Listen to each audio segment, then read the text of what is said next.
एकदम कम से कम है 2 फीट और मीडियम साइज़ में 2.5 फीट 3 फीट, एकदम हाई मतलब वही 7 फीट 7 साढ़े 7 फीट तक का है हाइट में।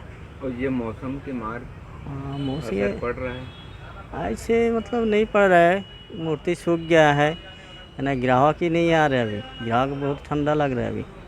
मतलब 8 दिन से सिर्फ 8 दिन ग्राहक जैसे है तो उस हिसाब से ग्राहक बहुत कम है।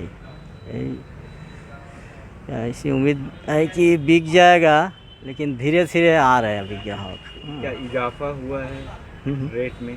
रेट में तो पिछले का रेट में ही चल रहा है, अभी रेट नहीं बढ़ाया है, थोड़ा बहुत बढ़ाया है, उतना मतलब ज़्यादा नहीं बढ़ाया है।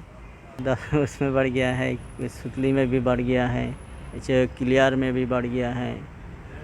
उसका असर मूर्ति पे पड़ रहा है। तो उस हिसाब से मूर्ति का उतना नहीं बढ़ा है, कम ही बढ़ा है कि ग्राहक को खुश रखना है। ज़्यादा बढ़ाएंगे तो ग्राहक नहीं आ पाएगा। शुभ नाम बता दें।